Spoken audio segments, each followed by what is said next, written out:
So I'm Matt Johanson, Matty J, whatever you want to call me. I'm Kyle Osborn, or The Cause. This is Cause, Baby Cause, sure. I am The Cause. A lot of people know me as Jack Bauer now, so that's kind of cool. The internet's Jack Bauer for the LA Times and audience. Someone joined. I don't know who it is, but someone's on.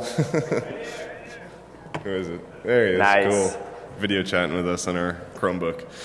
So we both work for White Hat Security's Threat Research Center. That sounds pretty much as epic as it gets, right? But we are web app hackers. You want to talk about it? Oh, yeah. I'm an application security specialist, blah, blah, blah. Offensive security, fun stuff. Likes to make things scarier than they actually are, but not FUD-like. Kyle breaks things. This is our obligatory what our company does. Sometimes. We scan websites for vulnerabilities, just past 4,000 sites. Very cool.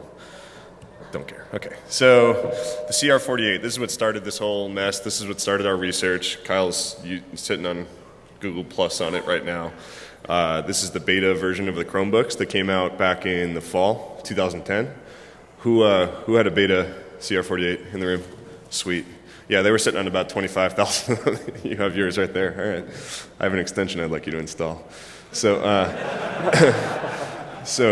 they were sitting on about 25,000 of these. They mailed them out. They gave White Hat one for us to hack on it, and we wouldn't be here if we didn't, right? So we found some pretty cool things. So before the CR48 came out, Chrome OS was out as an open source project. You could install it on whatever machine you were running, whatever VM you were running, that kind of thing. But this is the first device that actually was dedicated to it, and utilized all of its features, utilized all the security features that Google put in place. Another thing is that this is no longer a beta product. These are out in the public. Samsung put them out as Chromebooks. Did anyone buy them? Cool, a few of you? Nice. All right, so yeah, they're out there. They're in production right now. What we know about Chrome OS, right? It's a web-based operating system. We were actually shocked when we opened this laptop that it was just a browser. It was just Chrome. We were like, oh, okay. A machine with Chrome on it. I already had one of those. But so this is all it is, right? It's just Chrome. So in order to get any functionality out of this, besides the web browser, you got to use the extensions in the web store. It's kind of like the Apple App Store, but they obviously couldn't call it that. Like Amazon. Because of all of that, nothing is stored locally, right? The hard drive, you have no access to it. As a user of this device, you cannot touch the hard drive. You can't store anything on it. It's small anyway. Nothing is really on it. The file system is there. It's just Chrome.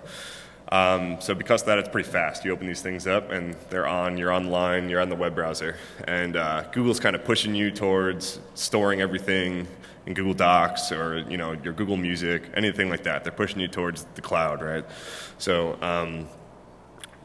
this is what they're putting up against the iPads of the world, right? This is what they're putting up against Apple. They're trying to steal some market share, and it could very well sneak their way into the market. The Samsung Chromebook only came out in June, so even though we've had these CR48s for a while, they've only been available for public purchase for a few months. So we don't really know what it's going to look like if this is going to steal a bunch of market share or not. So the analogy that we like to make, I've made it a few times already, is that these things are kind of like mobile devices but with keyboards, right? So it's an iPad with a keyboard, but it's just a web browser on it. So the same way that on those phones, like an iPhone or something like that, is very locked down, and you can't install anything on it. You can't just go ahead and install Microsoft Word on your iPhone, right? Wouldn't that be cool? But in order to do anything with it without jailbreaking it, you got to go to the App Store, right? So how many people in here have more than 3 pages of apps on their iPhone in their pocket? Okay, a bunch of you, right? So people go app crazy, right? You got to download a bunch of different things. So those of you who have iPhones and have installed all these apps, how many of you have seen the permission warning that comes up, right? This app that you're about to install is going to have access to your GPS location, your call history, your text messages, your mother's maiden name, your social security number, all that kind of things, right? Who's hit cancel because of that pop-up box? Oh, not enough of you. This is DEFCON. Come on. Right? So the same thing kind of happens in the Chrome web store when you go to install an extension on Chrome. Right below the install button, it says what websites that extension is going to have access to talk to. So we'll see some more examples of this in a second. Another thing we want to point out is that with the App Store, there's actually a code review process, or not necessarily code review. There's an application review process, sort of like a Q&A sort of deal going on. It's not a security review as far as I know, but the Chrome Web Store doesn't have any sort of Q&A process going on. So you go immediately from the third-party developer to the Google Chrome Web Store for anybody to download. So a lot of these extensions are developed by third parties, right? It could just be a person. It could be Zynga, or it could just be a person, right? Google also has a bunch of extensions in there, but we found a vulnerability in those too, right? So what was the other thing I wanted to talk about? No. All right. Oh yeah. So because of like the lack of review process in the Chrome Web Store, you can look it up right now. There's a extension called Cookie Stealer. I promise we didn't make it, but it's called Cookie Stealer, and that's what it does, and it's available for download. Go ahead. We're going to demonstrate a malicious extension that we developed later on in the talk. We named it Malicious Extension with no legitimate purpose whatsoever. I did upload it. And it got into the web store, no problem, right? You could have downloaded it. Well, we'll show it later. It's not there anymore. He took it down right away. I only let a few people download it. We put the icon as a picture of Justin Bieber. It had 4 million downloads. Okay, so what does a hacker see, right? So we're looking at this web store as web hackers, like, heaven, right? This is a brand new attack service for us. This is months old. It's not even years old yet, right? So I'm sure this room, more than anyone, knows early on in the product lifecycle, where does security come into play? Just non-existent, right? So it's not making money early on. It's costing money, right? So a lot of these extensions are just coming out now. So of course they're going to have security holes in them because that's what we find. And especially now because it's all just HTML5 and JavaScript. So why do you need to worry about security in HTML5 and JavaScript? You do most of that stuff server side. There are not very many attacks that a server can't block that get reflected back to a user with HTML5 and JavaScript. So the other cool thing about a lot of these Chrome extensions makes them different than a lot of like the Firefox or Safari or Internet Explorer add-ons and things like that is these are just little mini websites, right? They're just used to help like increase functionality of these Chromebooks especially, but the Chrome browser, right? You can install any of these on your machine right now. A lot of them just take up very little screen real estate, which is really important on a netbook. If any of you use netbooks, really important, right? So let's just get right to what started the whole mess. So this is kind of like their version of Notepad, right? It's called Scratchpad. It's just a note-taking application. It was pre-installed. It was the very first one on the CR48. Who's used it? Who's seen it, used it? Who has CR48 Scratchpad, right? All right, cool. So it's a little nifty note-taking thing. And the other feature that's cool about it is that it automatically syncs to your Google Docs account in a folder called Scratchpad, right? So when you're writing up your shopping list or your to-do list or whatever you're doing in this little tiny mini website in the bottom of your screen, it syncs to your Google Docs account. Another feature of Google Docs that we've used in this exploit was that you can actually share a document or a folder with someone else who's using Google Docs, and they don't have to give you permission to get that folder or document, right? Which has been, I guess, mostly okay because Google Docs is pretty well protected, but the Scratchpad extension was not, right? So we could go ahead and share our malicious document, which you'll see in a second. Do you have anything you want to say before? Right. So just the key points that we wanted to push is that it comes default. Everybody that has Chrome OS has it. You can install it on Chrome. What was it? You're authenticated to your Google yes. account to use it, right? The main feature of it is that it syncs to your Google Docs account, so you're definitely authenticated. Everyone has it. It's on every single one of these Chromebooks, and you don't need permission to receive anything. And then on top of that, Google Documents lets you share across, or lets you share to anybody without notifying them or allowing them to accept it. It just automatically goes into their documents, completely stealthy if you want to. So not only do they not need to give you permission, there's a nice convenient checkbox when you share a document that says, turn off email notification to the person. So we can go ahead and share the document without the permission, and they'll never even know that it happened, right? And this automatically syncs to Scratchpad. So Google fixed this cross-site scripting bug right away, but I found it within half an hour of opening the CR48. It was the very first extension I opened. I threw in a tag, no sort of filter. I didn't do any crazy web hacker stuff. I threw in a tag, it didn't handle it, and we were like, oh, what can we do with this? So at first we were trying to steal OAuth tokens that it was using and things, but then we just realized that it was talking directly to docs.google.com and www.google.com, so we were able to do some cool stuff. So we have a video since they fixed it right away. Right, so this is in fall 2010. There are about 30,000 users at the time. Those are either Chrome users or Chrome OS users that come default. In the bottom right, you can actually see the little yellow box there that is the permissions it gives you, that it needs to actually function, which is access to google.com and docs.google.com. And your browser history. And your browser history for some reason. Okay, cool, thanks. So we're going to go ahead and show intended functionality, which is actually just adding a document and syncing it. So this is a regular user's account. No big deal here. The should victim. sync right there. So there's actually a Scratchpad folder on the left, if you can see that. And that's actually where all your documents are stored. And that's important to remember that it's in that Scratchpad folder, because we're going to be utilizing that feature to attack this victim. So we're going to go ahead and move over to the attacker's docs, and you can see there's an inject right there, a document right there that has a HTML and JavaScript in it. Now that's completely sane inside of docs.google.com. It's not being rendered, there's no JavaScript being executed, it's just the title of the document. So can you guys see the URL that we're calling? So we're basically using an on-mouse over event just for illustration purposes. This could all happen automatically, but we're going to use an on-mouse over event to fire our JavaScript, and it calls out to an external JavaScript file on Kyle's domain, iamawesome.com.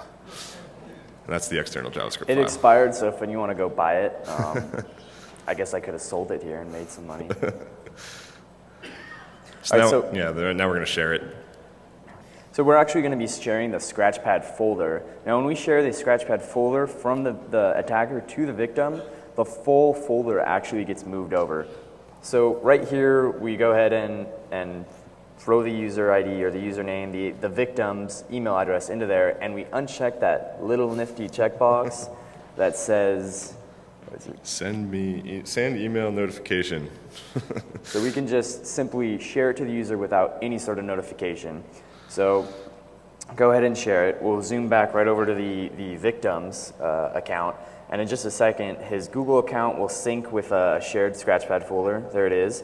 And then in just a second, it's going to sync with Scratchpad. And now this is just an on-mouse over event, so just a link with a JavaScript event. We can make this all automated. There's no reason that we couldn't just make it pop. So what we're doing here, we sourced in that JavaScript file into this completely sane extension, this extension provided by Google, and we have now taken over the extension. So we made some nifty buttons out of JavaScript that do exactly what they say on them. Right. For the purpose of the demonstration, there are buttons. Automation is pretty basic. So the first button actually grabs your Google contacts. Because you're logged into Google and Scratchpad needs to access google.com, we can just pull down google.com/contacts. So I can have Scratchpad just make a request, pull down the export functionality, pull all down as nicely formatted CSV format, thank you Google, and then I can wrap that up. It's very parsable. Then I can just wrap that up and spit it back out, send it back to the attacker without the user ever really noticing. Another bit of functionality that Scratchpad app has, because it has access to docs.google.com and www.google.com, I can actually spawn a tab with one of those host names in it, and then I can inject JavaScript into that frame. There's a nifty built-in function called execute script. Yep, tabs.execute script. In the API, there we go. So it's great because now we can effectively inject JavaScript to any web page we want. And in the scope of this app, it's only docs.google.com and www.google.com. but we can effectively inject our own JavaScript into these web pages without any sort of vulnerability in these web pages. So there's no cross-site scripting that we know of in Google.com that we're utilizing here. We've simply just injected the JavaScript directly into the DOM via these extensions. And so you can see on the screen, we just, stereotypical alert box with a cookie in it. So what we could have done here is shared a malicious folder with a malicious document with someone that we knew that was using Scratchpad, automatically execute JavaScript in the context of it, grab your whole address book and your session, and then force you to share that same document with everyone in your address book, and so on and so forth. And let's go ahead and not notify anyone that we did this. So it was potentially a zero-click silent worm, right? So we can go ahead and just go steal every session of anyone who was using Scratchpad at the time. One click if you had to open the extension. But this all could happen automatically if the extension was open. So how do we do this, right? So we've been talking about permissions a little bit here and there, right? So if you guys have played around with Chrome extensions at all, when you have them installed locally, the permissions are actually set in a file called manifest.json. And basically, it just tells you what websites this extension can talk to.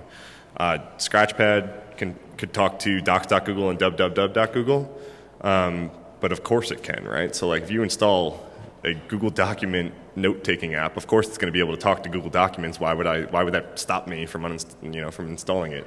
But the cool thing here is that not only do the permissions are set by the third-party developer, right? So if they don't know any better, what do they default to? Talk to every website. I don't want to deal with this later and it break something. So we've seen some extensions out there that have these wide open permissions, just basically can talk to star that don't need it.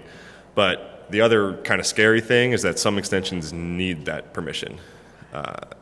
Something like an RSS reader, right? Is there any way to blacklist or whitelist an RSS reader for what websites it's going to be able to talk to? So if you have an RSS reader extension, it's going to need to talk to every possible website that's going to have an RSS feed on it.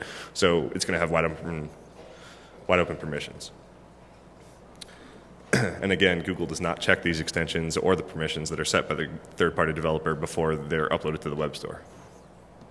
All right, so a quick overview of the APIs that, as an attacker, I found interesting.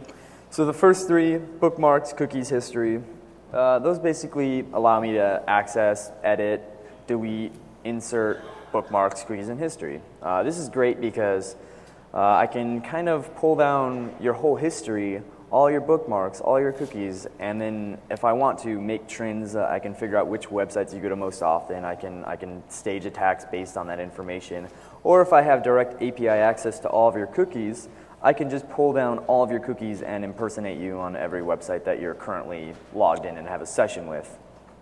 Now, Windows and tabs, pretty much all the extensions have this. This is basically the API that allows them to create pop-ups, create new tabs, and create new windows.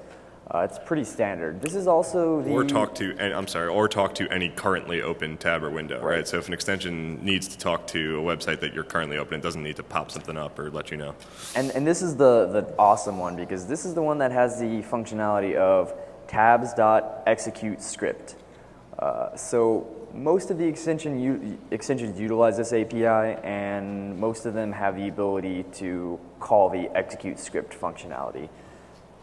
And that's great because if most of them have it, it just means it's that much easier for us to inject code into websites that we feel necessary to. So on the bottom there, you see that's a screenshot of what the manifest.json file, like a sample manifest.json file. It just had permission to, storage, notification, tabs. Tabs is what we're talking about. That's cool. And then you'll see a sample wide open permission kind of regex, right? So it can match on any protocol, any domain, any path. Any protocol is kind of tricky here. It's not actually any protocol. It's either HTTP or HTTPS. So even though it's a star, it's just those two things. We can't start like initiating FTP connections and stuff like that through these things. And you see that's seen very often. There are extensions in the wild right now with cross-site scripting vulnerabilities. Every once in a while, I pull down the top 1,000 featured or most popular extensions. I go through and I parse the manifest.json files, and there's a good percent that have exactly that. And of those, I can usually find a few that have vulnerabilities. So what are we looking for now, right? As web hackers, we're not looking for buffer overflows or anything like that in your software security. It was perfect, right? We were given this talk at the executive briefing at Black Hat. It was a little quick, a couple minute of it. And this guy was talking before me, and he was talking about, I couldn't have asked for a better person to be talking before me. He went up there, and he was talking about all new ASLR and DEP and all this kind of stuff, comparing Windows 7 and OS 10 and the latest and who's more secure, this, that, and the other thing. He gave this whole talk about that. And I got up there and introduced ourselves, and I said, and this is exactly why we don't care what he just talked about. Right? We don't give a shit about ASLR, DEP, anything like that. Right? We're talking about everything in the web now. I don't care about what's on your hard drive. These machines don't store anything locally. Even if they did, you're storing everything in the cloud anyway, right? Like we were just able to hijack everyone's Google account. How many people live in Google? I know I do. Right? It's all my email. We were cracking up. We were using Google Docs to pass outlines for this talk back and forth to each other that we just found a vulnerability in it. While we were testing Scratchpad, I also shared extensions to Matt that he was not happy about, or shared titles. Yeah. So, we're looking for a new set of usual suspects, right? We're not looking for insecure software on your hard drive or anything like that. We're looking for extensions that, are going to take input from somewhere and display it back on the screen for cross-site scripting vulnerabilities. We're gonna look for extensions that perform some sort of sensitive administrative function for you conveniently on some website for CSRF vulnerabilities. We're going to look for, and we'll show it in a second, we're going to look for extensions that talk to a database for SQL injection vulnerabilities, right? These are web hacks that everyone's known about for decades, and we're not doing anything fancy here. I don't want to write crazy buffer overflows, ASLR depth bypasses, anything like that. We're just writing JavaScript, and we're doing some pretty cool stuff. Yeah. So, the other unique thing about these extensions is if you find cross-site scripting on a website, you can attack the users of that website. If you find cross-site scripting on an extension with wide open permissions, you can potentially attack the users of every website that user is using. That's completely different. We're not seeing that a lot today. This is kind of new. So we have a direct quote from Kyle here. All right, so why are we gonna spend all this time? Why are we gonna spend all this time trying to learn assembly code or anything like that when JavaScript is really easy? So says this small child. That is a quote that I said. So cross-site scripting is going to give you everything we want and more, right? Exploit development's hard. Like I don't have time to learn it. I'm not smart enough to learn it. Kyle agrees that I'm not smart enough to learn it. And all these APIs are really easy and, callable by JavaScript. Maybe we can get like a memory-based malware keylogger in this system if we really felt like trying to break the sandbox or something like that. I mean, no one even showed up at CanSec West to try to break the sandbox. That's not what I'm going to spend my time doing. The return on investment isn't worth it there. Right, the impact is so high with these vulnerabilities, but the learning curve is so low. It's really just JavaScript. Most of the attacks can be done in 2 to 5 lines of JavaScript, and it would be pointless to really do any sort of in-memory malware, because as soon as you reboot the machine, it's lost. Your attack window is probably a shorter amount of time, and you can't really do much once you get the code execution. The hard drive is read-only besides your home directory, but nothing in your home directory is executable, so you can't even maintain persistence with native code execution. See, the other thing that we haven't seen yet that we're seeing here is that if we're going to fix this, besides fixing just the cross-site scripting holes, a lot of the sanitization might have to happen client-side, right? These extensions are locally, right? So usually when you fix cross-site scripting, you're doing some sort of input validation or output encoding on the server side. What if these extensions don't talk to a server at any point, right? And like they're just grabbing information locally, things like that. Then the sanitization might have to happen client-side. That's crazy. We don't even know what that's going to look like. So let's get to another fun demo. Cool. So this is a, yes, let's do that. This is a purposely malicious extension that we threw together just to demonstrate the vulnerabilities. This extension pretty much has the same permission levels as the Scratchpad extension does. It's nicely named malicious extension.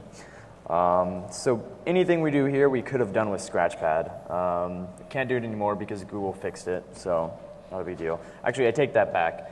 The only difference between a Scratchpad extension is that instead of having only access to google.com, we have access to *://*. We can access any domain, any host name, any protocol, and that's actually very common.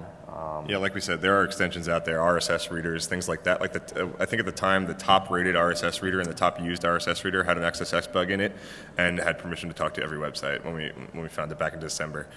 But this is just a little easier to demonstrate. Right. So with this extension here, I'll go ahead and maximize.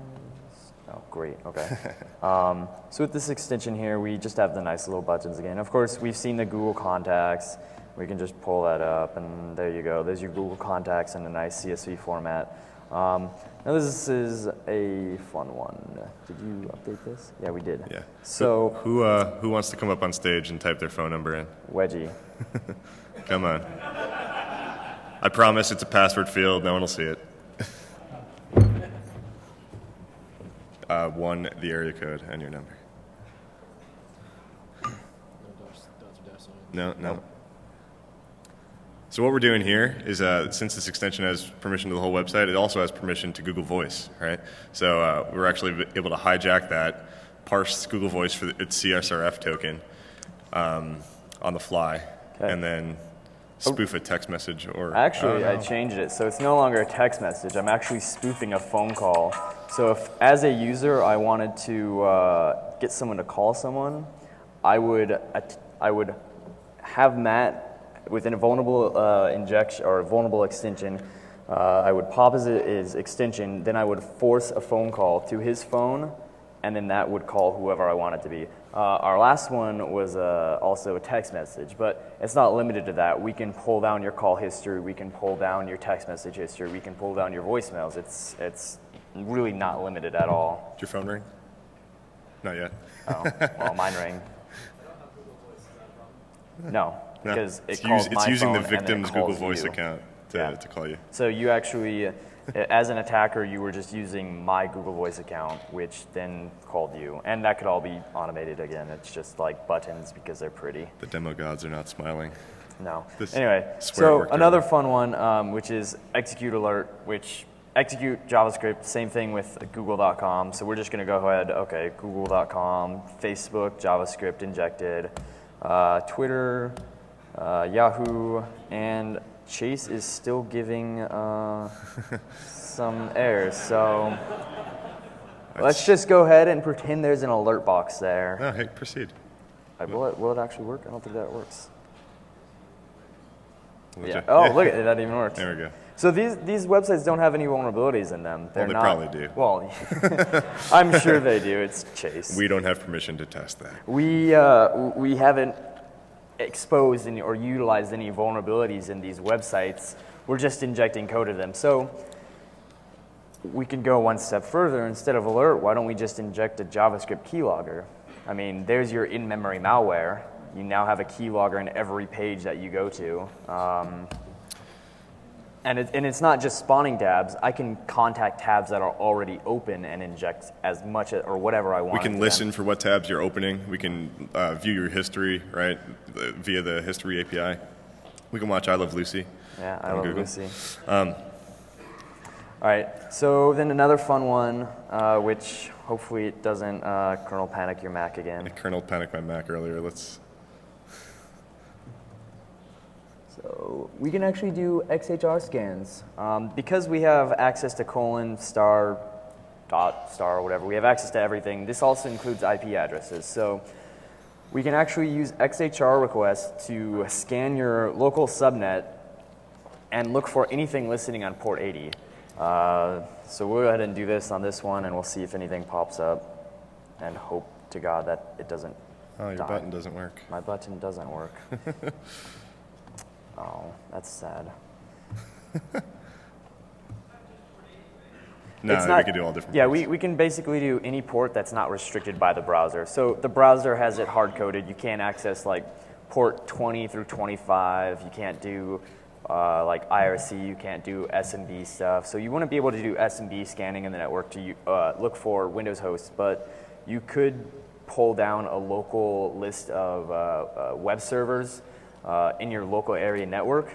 So I could potentially fingerprint your internal network by taking over one of your extensions, scan your internal network, look for fancy things, say you have Jira listening, or you have, maybe there's printers there that I can take advantage of. Or Who was at our Black Hat talk? Anyone? No? Okay, cool. That's fine. Yeah, all right, okay. So we found a printer. We did the XHR scan, and there was a printer listening that we could have printed up from on the podium at Black Hat when we did that. It was pretty awesome. Let's see. I don't know why this isn't working now. There's probably some there. There may not even be anything. I bet they have it all. Oh, yeah, we might be segregated.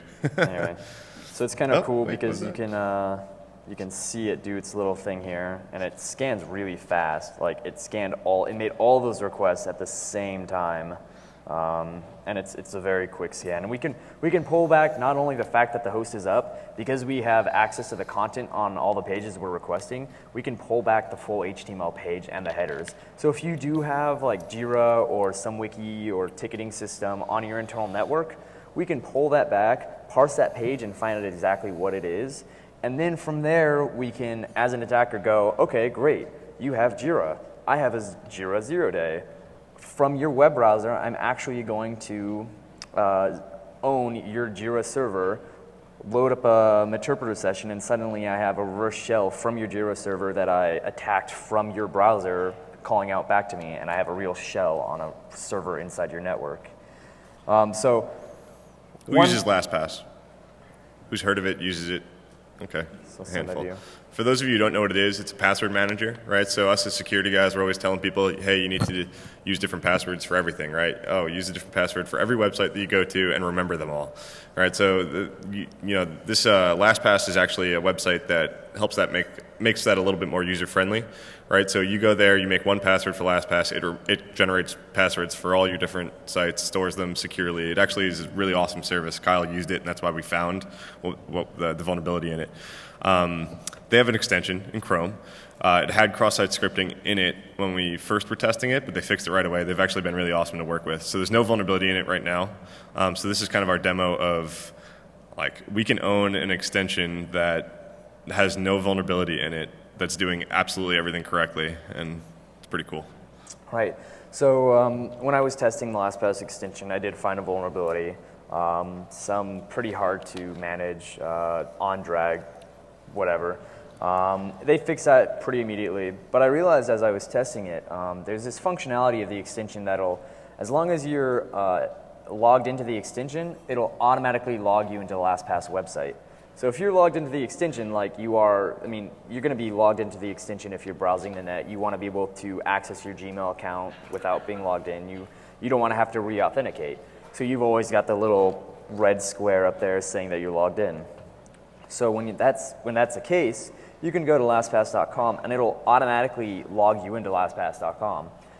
It does this because the extension notices that you went to LastPass.com, and it kind of handles the login process for you. It lets the server know that you're actually logged in, and then it passes your local crypto key from LastPass to the web browser, or to the frame. So real quick, LastPass, like Matt was saying, great service. It handles all of your encryption locally. So your database that you send them is all encrypted. It's not in clear text, and your password is never actually sent to them. It's all stored locally. It's all in the DOM. It's all decrypted in the DOM with a representation of your password. So anyway, it passes that local key to that frame. Now we can take advantage of this automation because we can, if we say we own an RSS reader, just Joe Schmo RSS reader, some third-party developer that doesn't really know anything about security but makes some great extensions and say has like 500,000 downloads in the App Store right now. We can spawn a tab for LastPass. We're, of course, not speaking of any actual top-rated RSS reader with a vulnerability in it currently or anything like that. So we can spawn a new window with LastPass. And what this does is the LastPass extension then goes in and it notices that window. So it thinks that you opened that window and that you want to go to lastpass.com. So it automatically logs you into your online vault, and you can change settings there and all that, and access all your passwords, and that's great. But instead of allowing the user to do that, we're going to have the extension automatically open this window, allow the extension to log you in, and then inject JavaScript to pull out your crypto key. So now I've got your private key to decrypt your database. Then I'm going to just, grab your database because I can do that. It's very trivial, and we're going to demonstrate it right now. We could just decrypt it locally in our hacker den at home.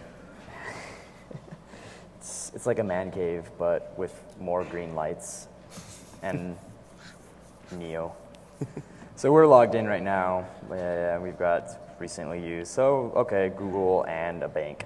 So if we go ahead and click Grab LastPass Database, it's going to spawn it up. It's going to automatically load it up. So we're logged in, no prompt from the user. In just a second, it's going to change. So, okay, so here is your actual crypto key up there. Is a weird way of passing it between the extension. Now I grabbed your database, and then I just decrypted it on the fly and threw it right there. So what we can do with this is we can just grab the database, send it back to us with your key, and then suddenly I've literally got the keys to the kingdom. I don't know about you guys, but I put way too much information in my LastPass extension. I've been using it for about 2 months, and I probably have close to about 50 sites or more that I just use, because I'm slowly switching away from my weaker passwords to the really long random stuff. But that doesn't matter if an attacker can just come in and literally steal my LastPass database and cryptographic key. That's my password too. So we did this at Black Hat, and we didn't actually write this is not really my password. DEFCON, don't try to log in. And someone logged in and sent us an email. They were very nice, and they didn't change the password on us and lock us out, but we didn't trust you guys. Yeah. You look shifty. All you evil hackers.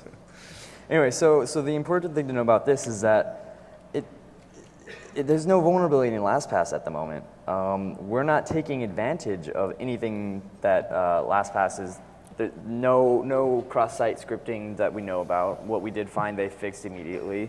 The extension itself is not vulnerable anymore. And actually, this functionality is no longer there.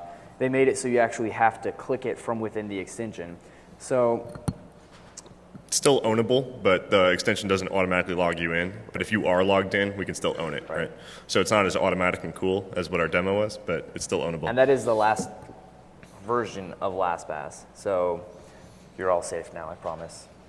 So we're running out of time, so let's try to fly through some of this. So how many of you guys know what beef is? You've heard of it? So I'm hoping some of you. All right.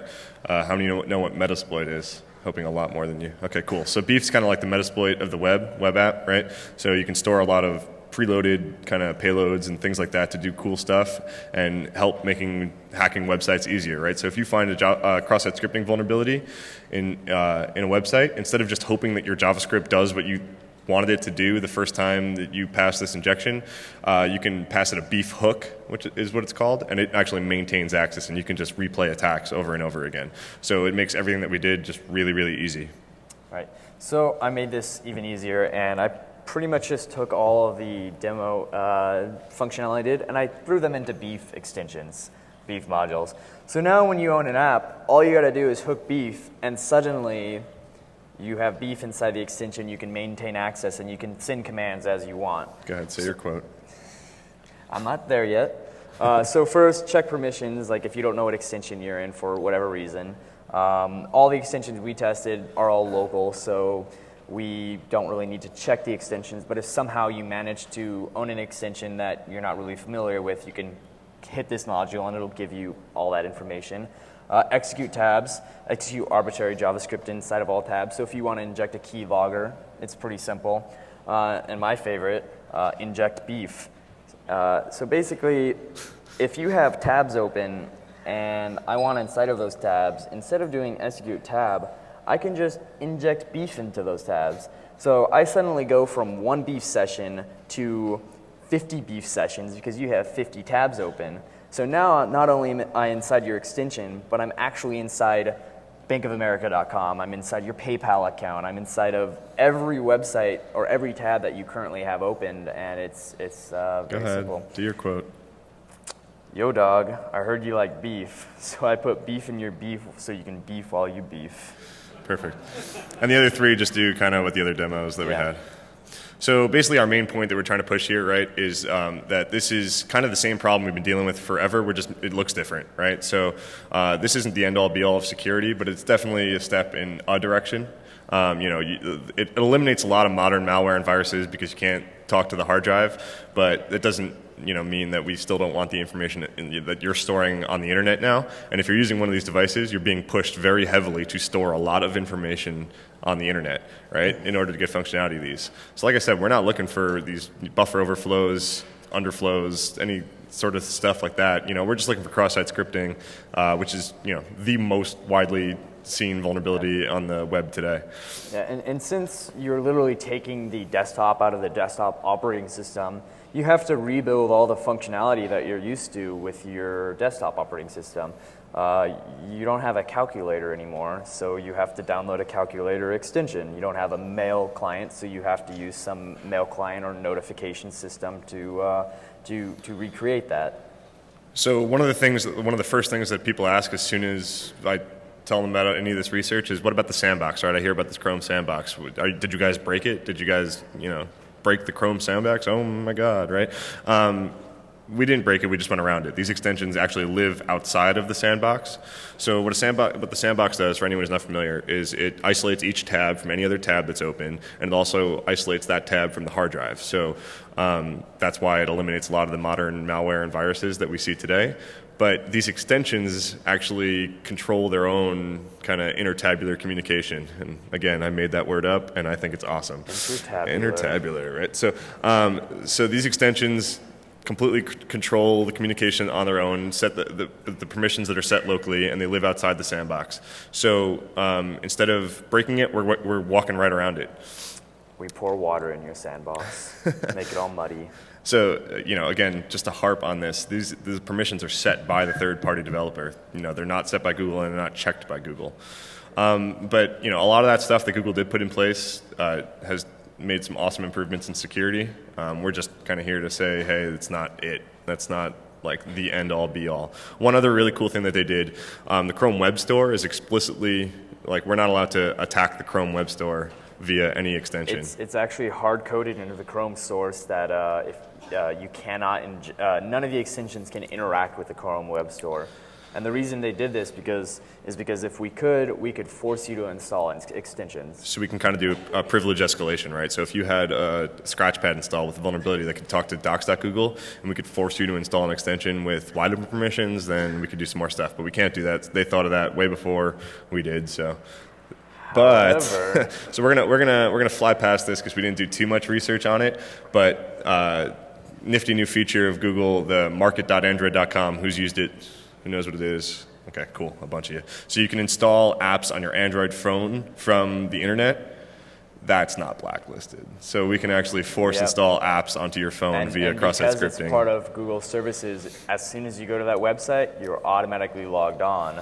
And your phone is listed in these synced devices. So we could literally open up a tab, spit some JavaScript at it, and force you to download and install our own malicious extension. Again, probably a Justin Bieber wallpaper.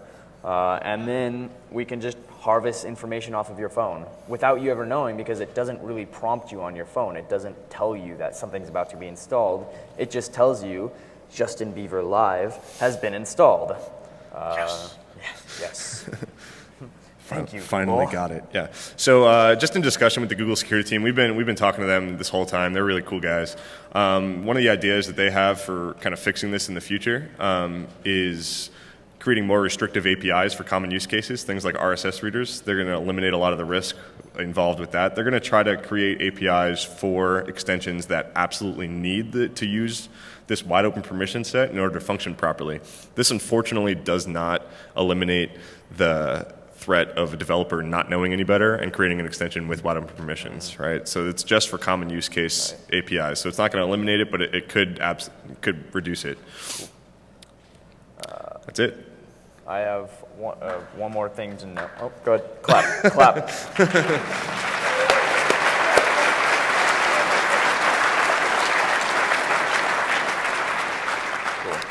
All right, one more thing that we wanted to note is that all of this is the same for Chrome browser. The only difference between Chrome OS and Chrome browser is that Chrome browser on a Windows, Mac, Linux machine is just another